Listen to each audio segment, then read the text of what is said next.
مشاهدونا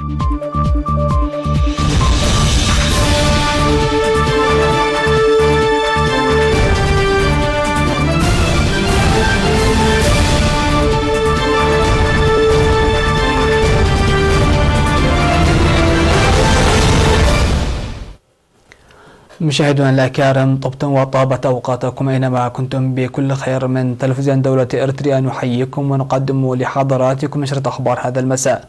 معكم فيها قاسم أحمد، البدء كالعادة بأهم ما جاء فيها.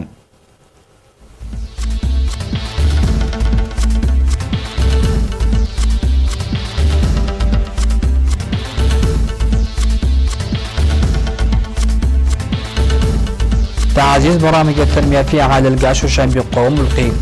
اختتام المؤتمر الرابع لجمعية معاقي الحرب. سيمينار حول مرض البلهارسيا في شمال البحر الأحمر. ترامبي يعلن معطل زعيم تنظيم الدولة الإسلامية وبكر البغدادي. أمريكا تحذر الرحلات إلى جميع مطارات كوبا باستثناء هافانا. وبوادر انفراج في النزاع التجاري بين الصين وأمريكا. أهلا بكم إلى تفاصيل النشرة. أكد سكان مديريات عاد القاش وشنبيقو وملقي تعزيز المساهمة لحل نواقص الخدمات الاجتماعية والدفع ببرامج التنمية. وأوضح السكان خلال لقائهم حاكم إقليم القاش بركة السيد أبرهة قرزة من 23 وحتى 25 من أكتوبر، أوضحوا وجود مصاعب في خدمات المواصلات والاتصالات ومياه الشرب الصالحة والبنى التحتية وخدمات التعليم والصحة. ونادى السكان لصيانة عاجلة لطريق بارنتو مندفرة في منطقة غوبو شوشي ورقابة تعرفة المواصلات. وأشاروا إلى أن الإنتاج الزراعي ليس بالمستوى المأمول رغم غزارة الأمطار، مطالبين إيجاد حل للأمراض الحيوانية التي تظهر في مناطق إلالا وقرمي وشحتي. وقال حاكم الإقليم السيد أبرهة قرزة أن أولويات العمل تشمل حماية التربة وحفظ المياه والتشجير وصيانة الطرق وتحسين الخدمات الاجتماعية. اختتم المؤتمر الرابع للجمعية الوطنية لمعاقي الحرب المنعقد يومي 25 و26 من أكتوبر بالمصادقة على الدستور المحسن وإصدار القرارات والتوصيات. ويضم الدستور المحسن للجمعية 5 فصول و41 مادة. وانتخب المؤتمر مجلس مركزي من 21 عضوا للسنوات الأربع القادمة. وأوصى المؤتمر لتنظيم الجمعية كافة جوانب الدعم للأعضاء واستغلال جيد لجميع الموارد بتقوية التنظيم والدفع بأنشطة تقوية القدرات الاقتصادية للجمعية والأعضاء ووضع برامج ترتكز على الدراسات. وتأسست جمعية معاقي الحرب عام 1993 برغبة ومبادرة حسنة للحكومة لضمان تحسين حياة المعاقين.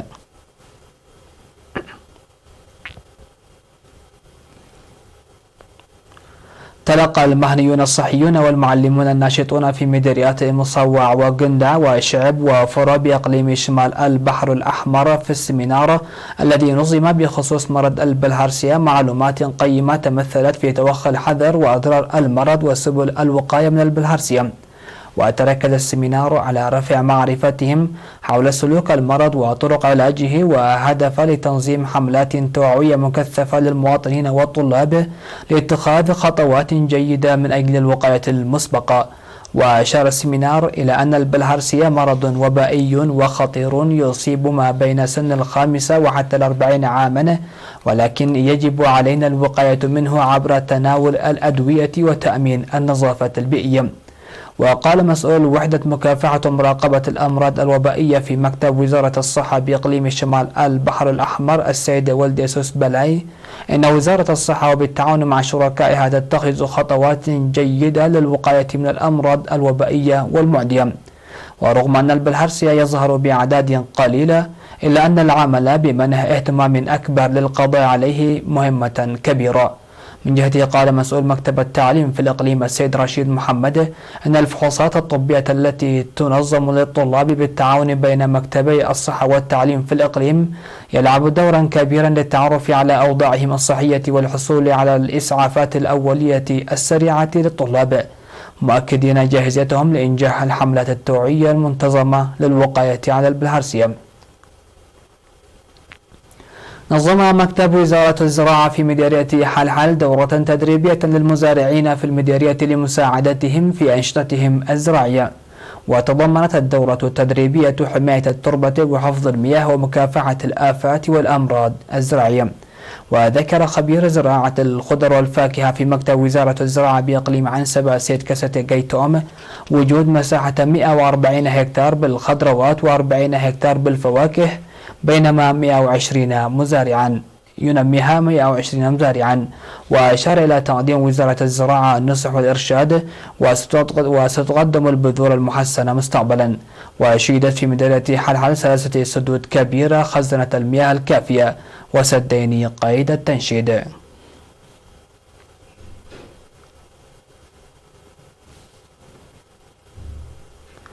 قدمت مدرسة بركة الثانوية بأسمر جوائز تشجيعية لطلابها المحرزين نقاط عالية في امتحانات الشهادة الوطنية للعام الدراسي 2018-2019. وأحرز الطلاب 36 نقاطا من 3.6 إلى 4 نقاط. وهنأ مدير المدرسة في مراسم تقديم الجوائز بسينما إمبيرو الطلاب وأولياء أمورهم، داعيا مواصلة تفوقهم في التعليم العالي، مؤكدا أن الجوائز هي للتشجيع وترسيخ المنافسة الشريفة في الطلاب الممتحنين هذه السنة. من جانبه دعا مسؤول التعليم في الإقليم الأوسط السيد بلاي حبت جابر الطلاب العمل باهتمام كبير للوصول إلى أعلى مراقي التعليم. وذكر الطلاب الحاصلين على الجوائز أن نجاحهم نتاج الاهتمام بالدراسة وجهد أولياء أمورهم ومعلميهم. شارك في المناسبة مجتمع المدرسة ولجان الآباء وطلاب الصف 11.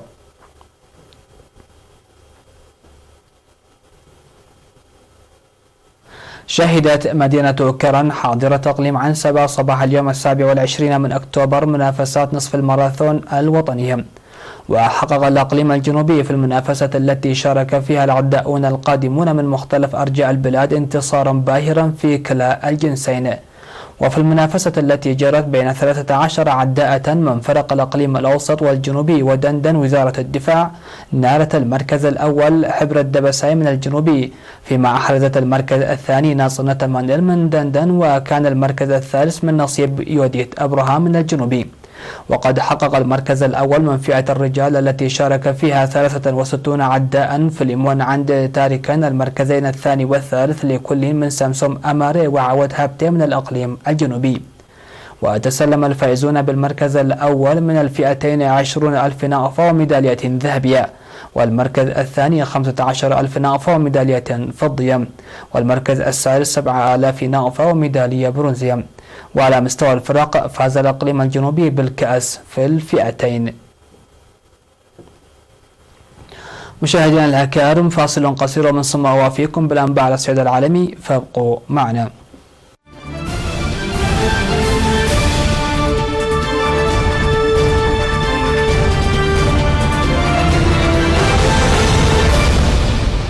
أهلا بكم والأنباء العالمية. أعلن الرئيس الأمريكي دونالد ترامب يوم الأحد مقتل زعيم تنظيم الدولة الإسلامية أبو بكر البغدادي خلال غارة قادتها القوات الأمريكية خلال الليل في سوريا. من جهته قال مسؤول أمريكي أن المهمة الأمريكية التي استهدفت زعيم تنظيم الدولة الإسلامية أبو بكر البغدادي شاركت فيها قوات العمليات الخاصة ونفذت في منطقة إدلب السورية. فيما ذكرت مصادر بالمنطقة أن من المعتقد أن البغدادي قتل في عملية عسكرية أمريكية بسوريا. وقال مسؤول بالمخابرات العراقية لرويترز إن جهاز المخابرات زود التحالف بقيادة الولايات المتحدة بالإحداثيات الدقيقة لموقع زعيم تنظيم الدولة الإسلامية أبو بكر البغدادي، مما مهد الطريق لتنفيذ غارة يقال إنها أدت لمعتله. وأضاف المسؤول أن المخابرات عرفت بالموقع بعد القبض على عراقي وعراقية من الدائرة المقربة للبغدادي قدما معلومات أدت لمعرفة موقع سري في الصحراء غرب العراق يضم وثائق تحتوي على المعلومات عن مكان البغدادي وتحركاته. وأضاف المسؤول: هذا التعاون كان ناجحا وحقق الهدف النهائي وهو قتل البغدادي.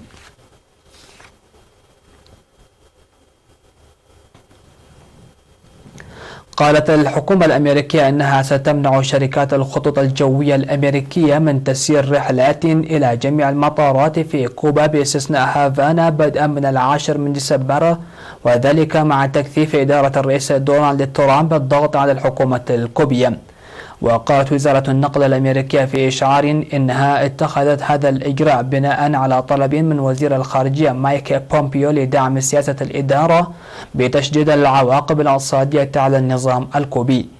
ويمنع هذا الإجراء الرحلات الأمريكية إلى أي من المطارات الدولية التسعة في كوبا باستثناء هافانا.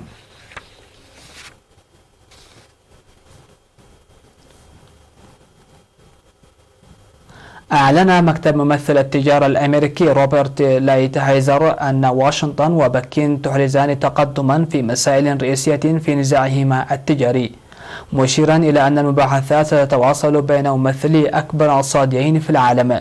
وتحدث الرئيس الأمريكي دونالد ترامب الاثنين عن تقدم في سوق نص اتفاق التجارة الأولى مع الصين،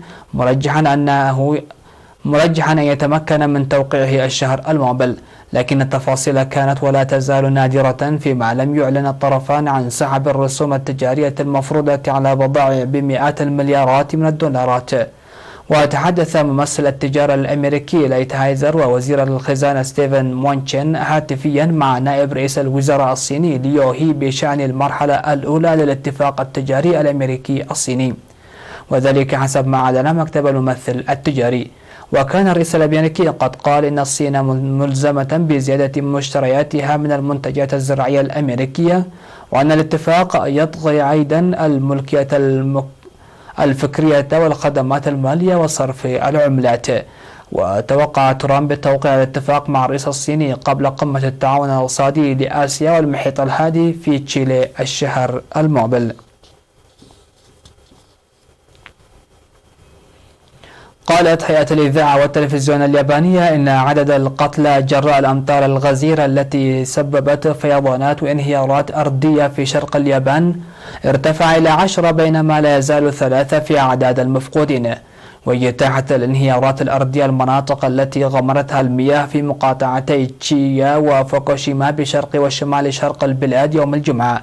وغمرت المياه المناطق في 3 عاصفة ممطرة تتعرض لها خلال 6 أسابيع، وهطلت في بعض الأماكن خلال 12 ساعة كميات من الأمطار مماثلة لما يسقط في شهر.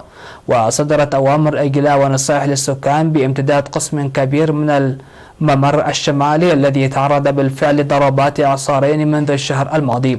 وكان الإعصار هاجبيس قد قتل ما لا يقل عن 88 شخصا عندما اجتاح وسط وشرق اليابان بأمطار غزيرة ورياح شديدة، ولا يزال 7 في أعداد المفقودين، كما أصيب أكثر من 300 شخص.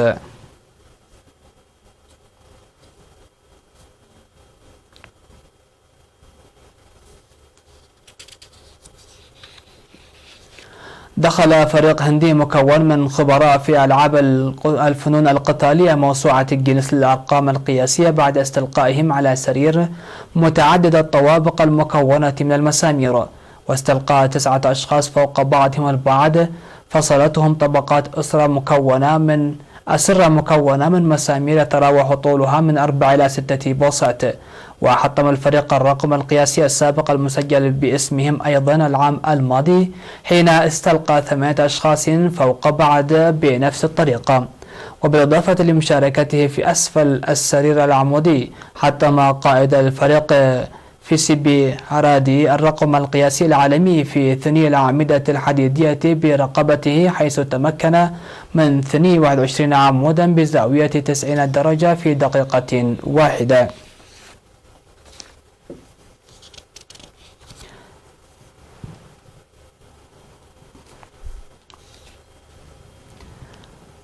مشاهدينا الأكارم، هكذا نكون قد وصلنا وإياكم إلى نهاية نشرتنا لهذه الفترة المسائية. شكرا لحسن الاستماع والمتابعة، وإلى اللقاء ودمتم في أمان الله.